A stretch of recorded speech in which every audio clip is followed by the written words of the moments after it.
أعوذ بالله من الشيطان الرجيم. بسم الله الرحمن الرحيم. السلام عليكم ورحمة الله وبركاته. الحمد لله رب العالمين. صلوات الله البر الرحيم والملائكة المقربين على سيدنا وعظيمنا وقوة أعيننا محمد طه الأمين وعلى آله وأصحابه أجمعين. أما بعد. Sama-sama kita muliakan Ahlul Bait. Alhamdulillah pada sore ini kita disiapkan tempat di kafe Dongan ya. Kalau nggak salah sebelumnya namanya apa? Pasko. Dari Pasko berubah menjadi Dongan. Itu makhluk itu berubah-ubah. At-taghayyur alamatul hudus. Ya. Tanda makhluk yang sangat menonjol adalah perubahan. Nah, ini bantu juga perubahan. Dia punya panjang, yang pendek. Makhluk. Itulah sifat makhluk itu berubah. Yang tidak berubah adalah Allah Subhanahu wa Ta'ala. Allah tidak berubah. Sifatnya, zatnya, dan perbuatannya. Nah, makanya disebut la syarika lahu. Artinya tidak ada yang serupa bagi Allah Subhanahu wa Ta'ala. Juga yang kita hormati pengurus PBH Bagan Batu Hijrah, wabil khusus para perintis PBH, ya. Juga pengurus harian beserta teman-teman seperjuangan. Alhamdulillah pengajian kita tetap bertahan. Sekarang sudah masuk bulan Rajab, Sya'ban, kemudian Ramadan. Kurang 2 bulan lagi kita ketemu lagi dengan bulan yang mulia, bulan yang didambakan, yang ditunggu-tunggu oleh orang Islam atau muslimin. Juga para ikhwan dan akhwat ya, yang telah hadir di majlis ta'lim ini, baik yang hadir maupun yang mengikuti kajian kita melalui online.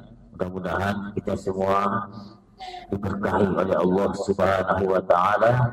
Amin ya rabbal alamin. Insyaallah pada sore ini tema kajian kita, saya tidak baca temanya. Apa temanya? Ada juga temanya. Apa nama temanya? Bagaimana pandangan Islam terhadap pernikahan beda agama ya. Ini juga salah satu problem ya di kalangan masyarakat kita, karena bagi kita umat Islam, agama dan keyakinan itu adalah asas, fondasi. Ibarat bangunan ini tergantung pada fondasinya. Kalau fondasinya kuat, maka bangunan ini kuat, sehingga dia bisa bertahan 2 tingkat, 3 tingkat, dikarenakan kuatnya fondasi. Nah, begitu juga lah dalam kehidupan kita. Kalau fondasi kita tidak kuat, ini sangat berbahaya, ya. Sangat berbahaya. Oleh karena itu perlu kita mengkaji ya, bagaimana pandangan Islam terhadap nikah beda agama ini. Para ikhwan dan akhwat yang dirahmati Allah Subhanahu wa Ta'ala, Pertama, perlu kita pahami bahwa agama yang benar, agama yang diridhoi oleh Allah, agama yang kita diperintahkan untuk mengikutnya adalah agama Islam saja. Ya, adalah agama Islam saja. Jadi agama samawi itu satu, bukan tiga. Kita sering dengar di pelajaran-pelajaran di sekolah, ini yang perlu kita luruskan. Apa artinya agama samawi? Agama samawi itu artinya agama yang diturunkan oleh Allah kepada para nabi dan rasul. Dan itu hanya satu. Ya, makanya di dalam Al-Quran Allah sebutkan inna dina indallahi Islam. Ya, jadi nggak betul kalau ada yang mengatakan agama samawi itu tiga, katanya Islam, Yahudi, Nasrani. Ya, tidak betul. Seandainya tiga, pasti dalam ayat ini disebutkan inna dina indallahi Islam wal Yahud wal Nasara. Tapi disebutkan hanya satu. Bahkan di ayat berikutnya, ya, dalam surah Ali Imran, wa man yabtaghi ghayra al-islam dinan falan yuqbala minhu wa huwa fil akhirati minal khasirin. Allah mengingatkan bagi orang yang menganut agama selain Islam, wa man yabtaghi ghayra al-islam dinan. Jadi orang yang menganut agama ghayra al-islam selain Islam, falan yuqbala minhu. Ya.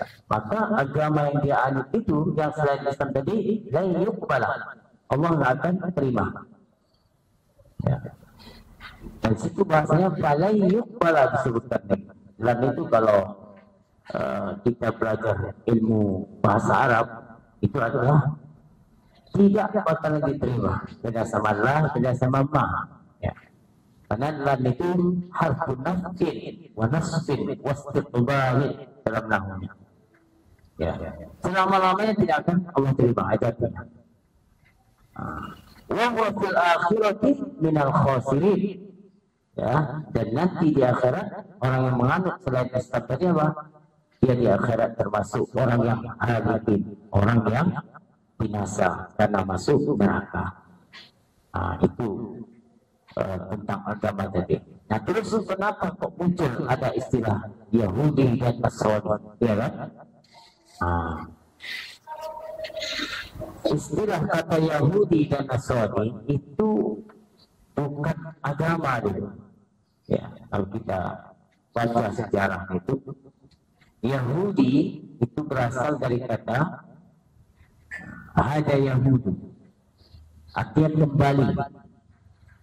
Ya, dulu ketika Nabi Musa alaihissalam ya diperintahkan untuk berkhulwat di bukit atau gunung Tur Saina selama 40 hari 40 malam, maka Nabi Musa pergilah ke sana. Ya. Kemudian selama Nabi Musa di sana, kaumnya Nabi Musa ya, itu menyembah patung anak sapi atau patung sapi yang dibuat oleh Musa Samiri, ya, sehingga kaumnya Nabi Musa waktu itu selama Nabi Musa berada di gunung Tursaina itu menyembah itu. Makanya Nabi Musa setelah pulang dia marah, patung itu dihancurkan, ya, kemudian pengikut atau kaumnya yang sudah menyembah patung tadi itu disuruh kembali kepada agama Islam. Makanya setiap yang kembali bertobat, ya, menganut Islam kembali, dinamakanlah Yahudi. Jadi dalam Al-Quran disebutkan inna hudina ilaih. Jadi kami kembali lagi ke agama Islam. Karena seluruh agama para nabi dan rasul itu adalah Islam. Ya. Seluruh agama para nabi dan rasul adalah Islam. Dan itu disebutkan dalam hadis. Ya. Al-anbiya ikhwatun li'allat, kata Nabi. Para nabi itu saudara seayah. Artinya apa? Dinul wahid, agamanya satu. Itulah Islam.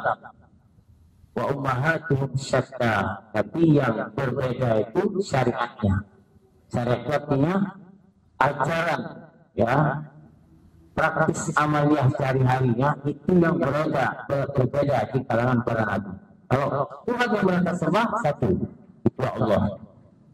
Agama yang mereka anut adalah satu, itu Islam. Dan itu disebutkan dalam Al-Quran. Coba kita tengok tentang Nabi Isa misalkan, ya.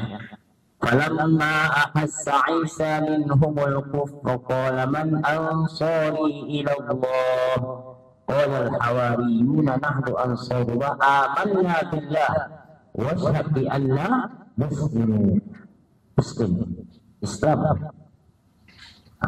Dan begitu juga nabi-nabi yang lain. Terus muncullah nama Yahudi tadi, itu diambil dari kata hada Yahudu, artinya orang atau pengikut Nabi Musa yang mereka menyembah ketika ditinggalkan Nabi Musa itu selama di Gunung Tursaina itu, mereka menyembah anak sapi yang patung anak sapi yang dibuat oleh Musa Samiri pada waktu itu. Ya, kemudian mereka menjadi kafir karena menyembah itu tadi kan, musyrik. Akhirnya mereka disuruh Nabi Musa untuk bertobat. Maka setiap yang sudah bertobat disebutlah dengan Yahudi. Nah, terus belakangan ini dijadikan oleh mereka istilah dalam nama agama. Nasrani itu juga. Nasrani itu asalnya apa? Nasoro, menolong. Pengikut Nabi Isa yang setia dengan Nabi Isa itu disebutlah mereka itu apa? Al-Hawariyun. Al-Hawariyun, orang-orang yang beriman kepada Nabi Isa, yang setia dengan Nabi Isa, kemudian mereka siap membela agama Islam yang dibawa oleh Nabi Isa, disebutlah Nasrani. Asalnya Nasoro itu menolong, ya. Maka disebutkan oleh dalam ayat tadi, man ansari ilallah qala al-hawariyuna nahnu ansarullah. Kami akan menolong, ya, Nabi Isa alaihissalam untuk apa? Menyebarkan agama Islam. Jadi setiap yang ikut Nabi Isa sebutlah Nasrani. Artinya apa? Menolong dakwahnya Nabi Isa alaihissalam. Itu asal katanya itu. Yang perlu kita pahami di sini itu adalah agama seluruh para nabi itu Islam. Ya. Jadi nggak betul kalau dikatakan agama Nabi Musa itu Yahudi, terus agama Nabi Isa itu dikatakan Nasrani, itu nggak betul. Ya. Nah, ini yang harus dipahami. Karena seluruh para nabi dan rasul itu agama yang satu, itu Islam. Makanya dalam ayat tadi disebutkan inna dina 'indallahil Islam. Ya, hanya satu disebutkan. Kalau seandainya Yahudi Nasrani dikatakan agama dan itu adalah Allah yang turunkan, maka pasti disebut tiga.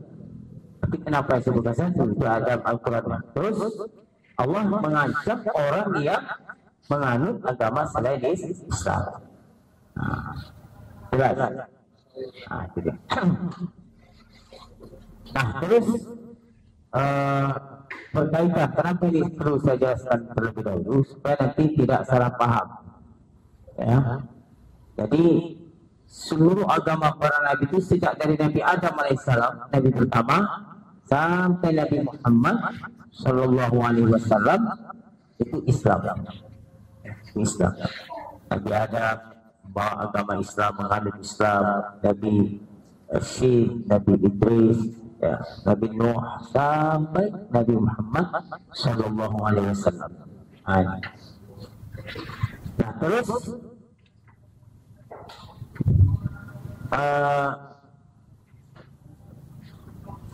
bagaimana kaitannya dengan ahlul kitab?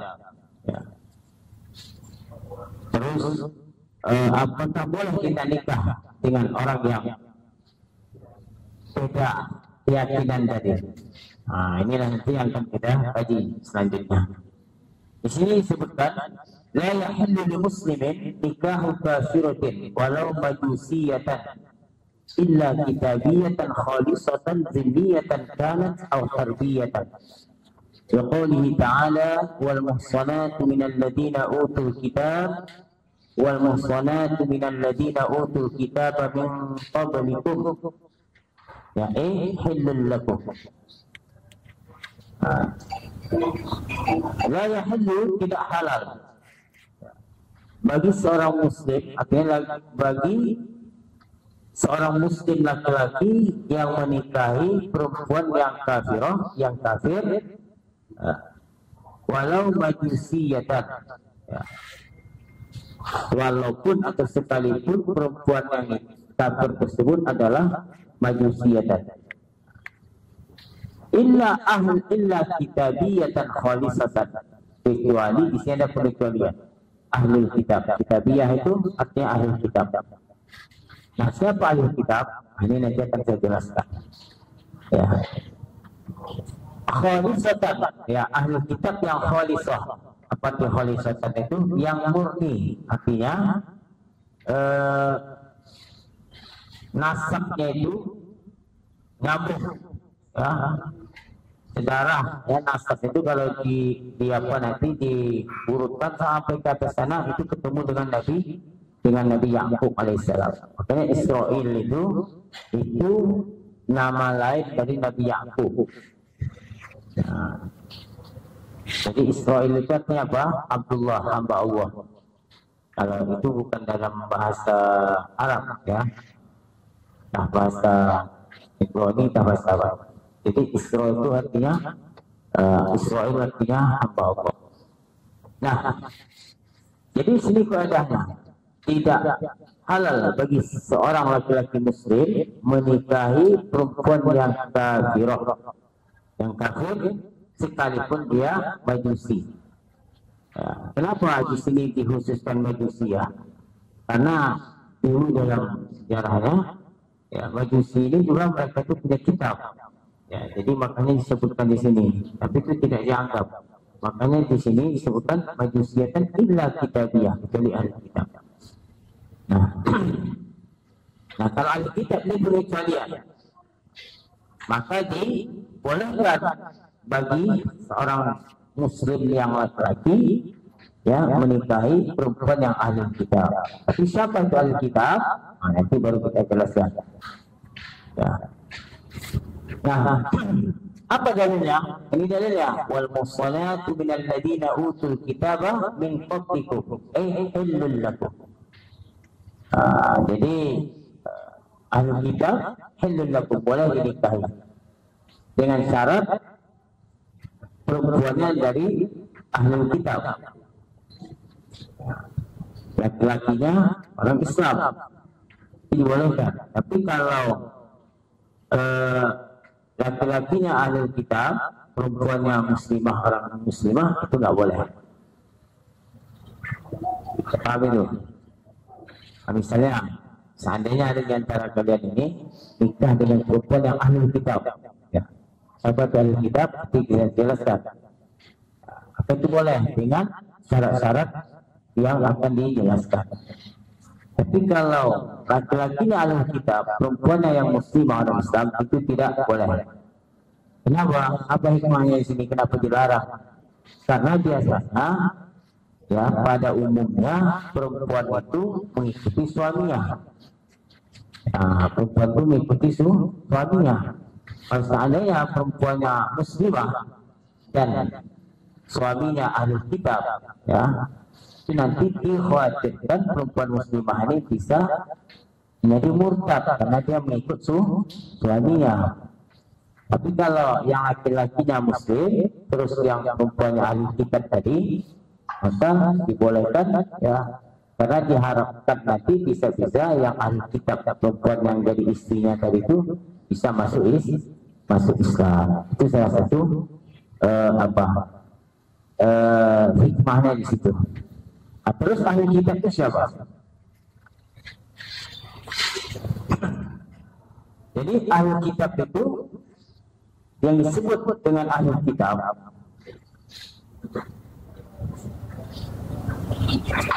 Ada namanya ahli kitab itu ya Israiliyah, ya. Ada ahli kitab yang ghairu Israiliyah. Siapa yang dikatakan ahli kitab yang Israiliyah? Ya, jadi orang Yahudi atau Nasrani yang garis keturunannya itu nenek moyang yang awal dulu itu, kalau dia pekan dia langsung ya ada nasabnya itu nyambung ke Nabi Yakub, nyambung ke Nabi Yakub. Jadi ada garis keturunan nasabnya itu nyambung ke Nabi Yakub. Ini yang disebut dengan Israiliyah tadi.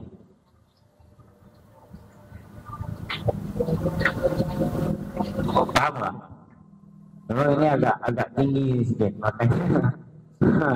makanya tema kalian buat itu memang harus diulang-ulang terus. Jadi begini ya sederhananya.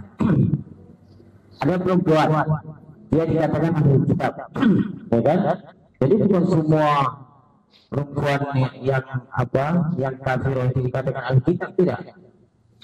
Ya, yang ahli kitab itu yang nasab keturunannya itu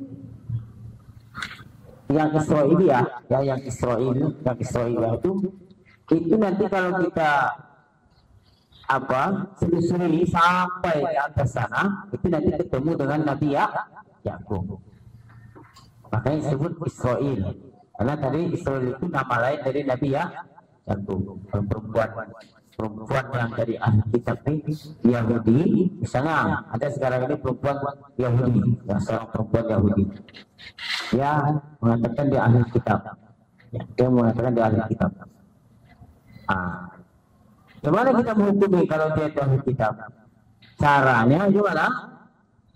Kita yakin bahwa ya garis keturunannya itu nyambung, ya, sampai ke Nabi Yakub alaihissalam. Gimana kita mengetahui Ustaz? Ya enggak kita, dialah, karena dia yang tahu nasabnya. Begitu. Jadi kalau ada dua orang yang psikoh yang mengatakan kepada kita bahwa perempuan ini betul-betul kita, nasabnya ini nyambung sampai ke Nabi Yakub, maka itu disebut ahli kitab Israil. Apa namanya? Israiliyah tadi. Ya, baik dari Yahudi maupun Nasraniyah tadi. Itu yang disebut dengan ahli kitab yang Israiliyah, ya, yang Israiliyah. Ya, kalau saya dibaca di sini, ada disebutkan sini, nikah kitabiyah khalisah fi Israiliyah nisbatun ila Israil wa huwa Yaqub. Ibn Nabi Yakub itu Ishaq ibn Ibrahim alaihissalam. Jadi Yahudi, ya Yahudiyah, seorang perempuan Yahudiyah, ya, yang darah nasab keturunannya itu, ya, kalau disusuri sampai ke atas sana ketemu dengan Nabi Yakub bin Ishaq bin Ibrahim, inilah yang disebut dengan Israiliyah, ya. Yang boleh dinikahi tadi itu. Tapi kalau dia tidak keturunan seperti ini, ya, itu tidak boleh. Yang ini saja ada syaratnya lagi. Itu ditengok nanti. Di sini disebutkan syaratnya apa? Allah yu'lama dukhulu awwali abaiha fi dzalika ad-din, ya ay asy-syari'ah bidzalika ad-din ba'da bi'satin tansakhuhu wa hiya bi'sati Isa binisbati lil yahud. Itu syaratnya baru dia nanti sah atau boleh ya, dinikahi oleh seorang laki-laki yang muslim. Jadi ringkasnya begini, ya, buat supaya paham, saya baca aja pemahaman ringkasannya, ya. Yang sah, ya, dinikahi adalah, ya, apabila nenek moyang dia yang awal dulu, ya, itu mengamalkan Taurat atau Injil yang asli itu, Taurat yang dan Injil yang belum dirubah itu, ya, kalau nenek moyangnya dulu, nenek moyang perempuan tadi, ya, perempuan ini kan ya jelas kafir dia kan, tapi kan kafiroh, tapi karena dia nasabnya disebut jadi ahli kitab itu, ya. Jadi yang sah, yang boleh dinikah itu siapa? Apabila nenek moyangnya dulu, ya, nenek moyangnya dulu yang jauh-jauh ke sana, ya, mengamalkan Taurat atau Injil sebelum ajaran Taurat atau Injil dihapuskan. Artinya nenek moyangnya dulu mengamalkan Taurat dan Injil itu, ya, sebelum Taurat dan Injil itu dihapus. Itulah yang Yahudiyah atau Nasraniyah yang boleh kita nikahi oleh kaum laki-laki muslim tadi. Apa? Caranya gimana untuk mengetahui itu? Ya kita nih harus kita tahu nasabnya dulu. Terus yang perempuan yang dikatakan di sini apa namanya presiden ini kan? Itu apakah dia Yahudi atau Nasraniyah, itu harus tahu dulu. Kalau nggak jelas ya nggak boleh. Kalau nggak jelas nasab itu nggak boleh. Beda kalau dia masuk Islam dulu, dia mu'alaf dulu kan, baru nikah sama kamu, itu nggak ada masalah. Karena dia sudah memeluk Islam.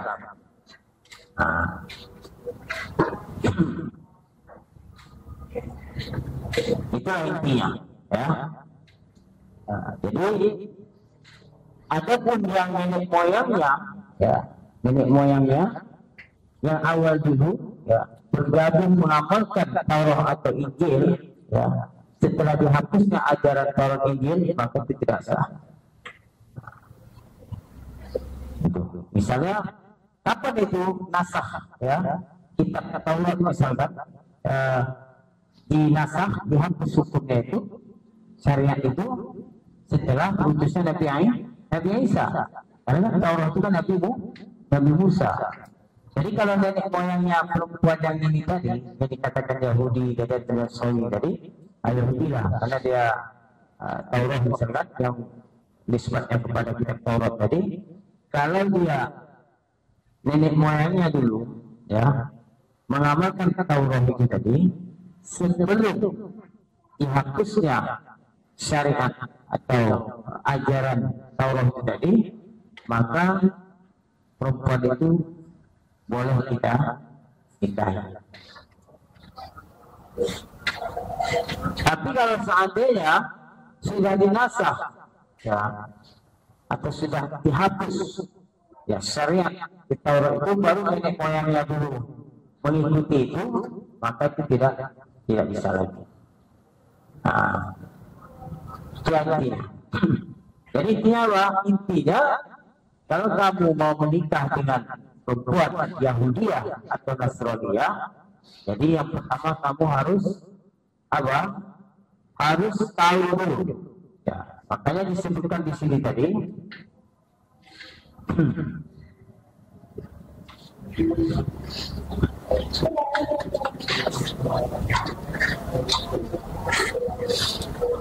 Allah yu'lam dukhulu awwali abaiha fi dhalika ad-din, fi dhalika ad-din ay as-syari'ah, fi dhalika ad-din ba'da bi'sah.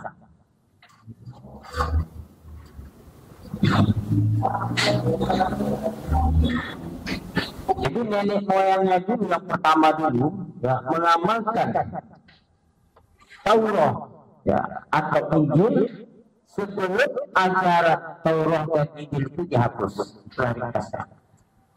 Maka kalau sudah datang Nabi Isa, ya, pasti otomatis kan syariat Taurat tidak diamalkan lagi, kan gitu. Nah, kalau nenek moyang dia baptisan itu, maka tidak bisa lagi, tidak dikatakan ahli kitab lagi. Tidak dikatakan ahli kitab yang Israiliyah tadi.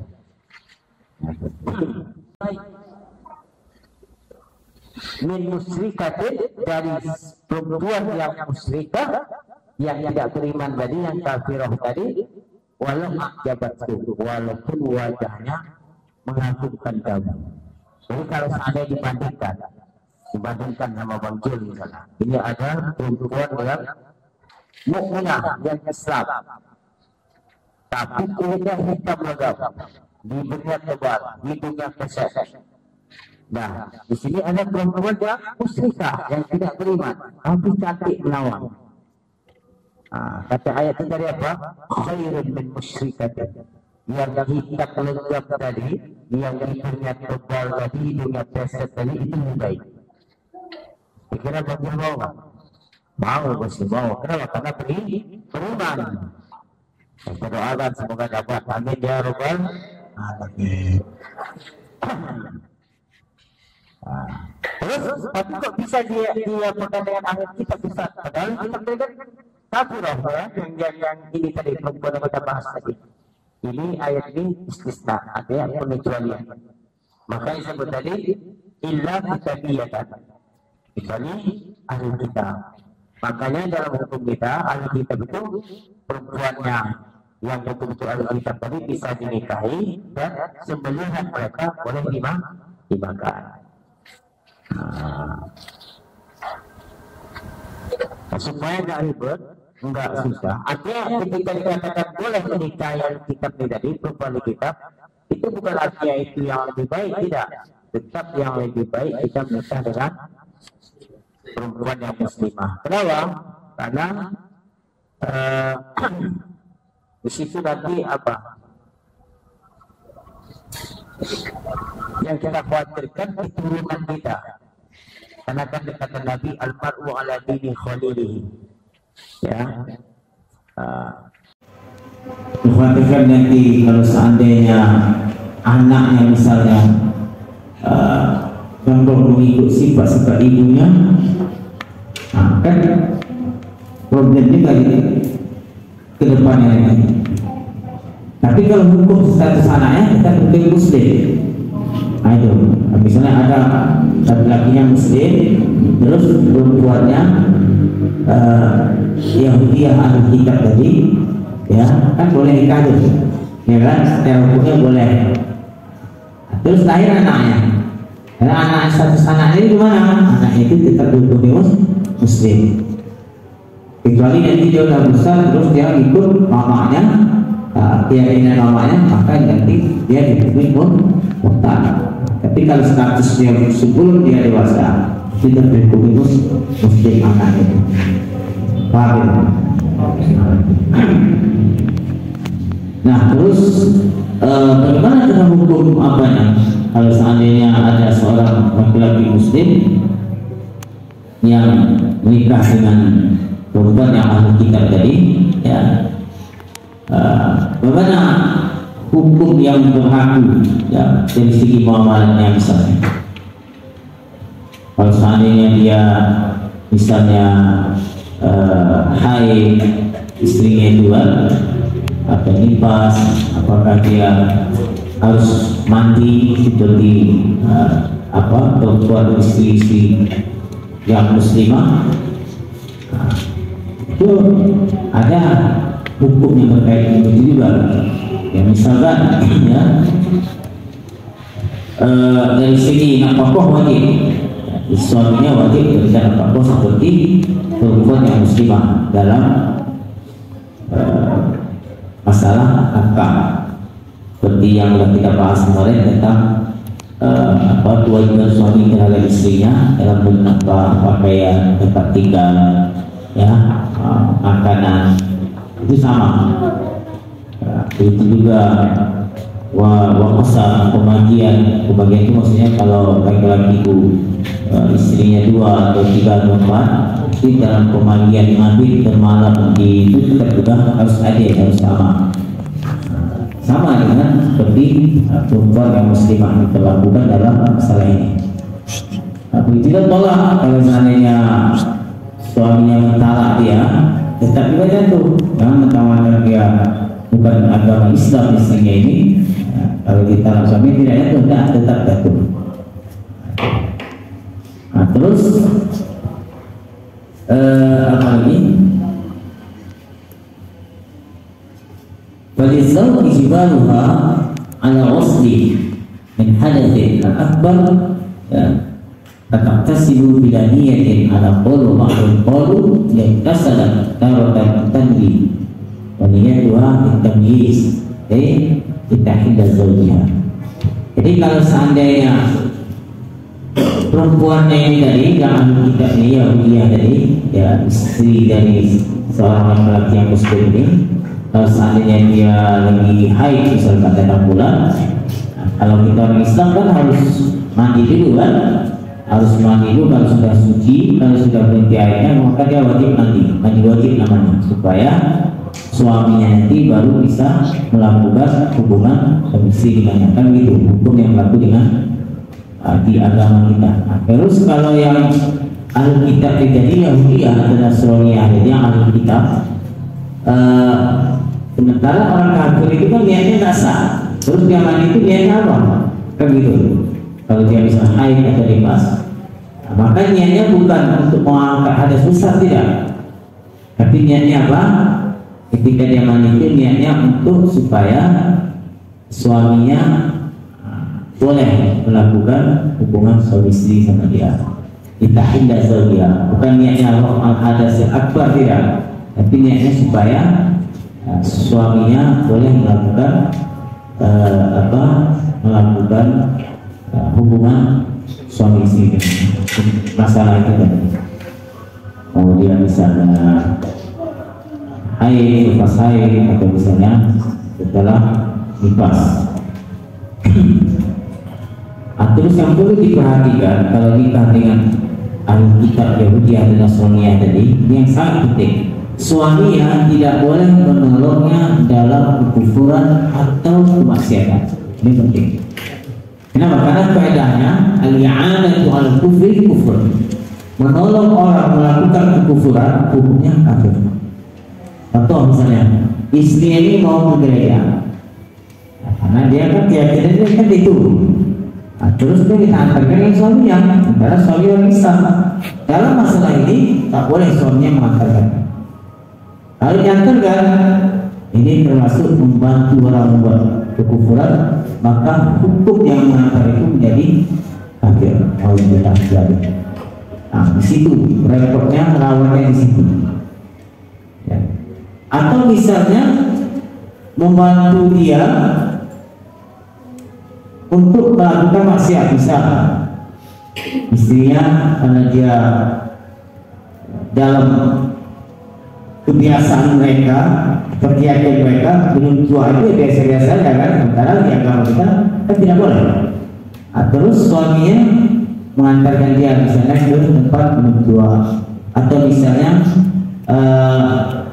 mengantarkan dia untuk membeli daging babi misalkan. Nah, ini namanya menolong orang membuat maksiat, maka dihukumi maksiat, haram hukum bagi suaminya untuk mengantarkan dia tadi.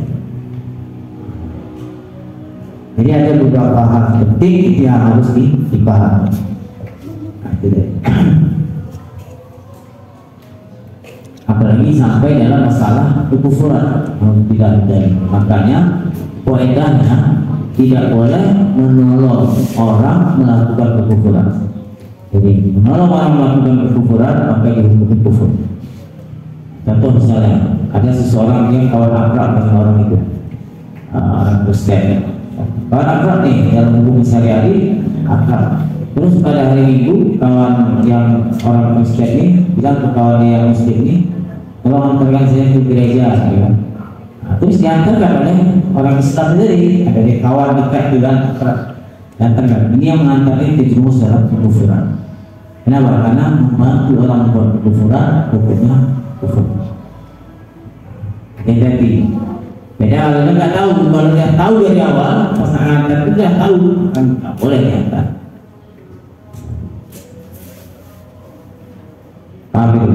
Atau misalnya menolong seseorang dalam membuat maksiat. Misalnya, ini kita tahu, ya, bagian punya teman, ya. Terus teman ini minta antarkan sama bagian ke suatu tempat dengan tujuan dia mau berzina di situ. misalnya, atau minum tua di situ. Nah, majunya nggak ikut minum tua, mengantar aja, ya tetap itu berdosa maju. Itu namanya membantu orang membuat maksiat, hukumnya maksiat. Membantu orang membuat kekufuran atau hukumnya kufur. Alhamdulillah. Dalam hubungan suami istri tadi, karena istrinya bukan orang Islam, ya, maka di sini dalam masalah ini suaminya tidak boleh menolongnya atau membantunya dalam masalah yang tadi. Paham ya? Paham nggak? Nanti yang buat penting.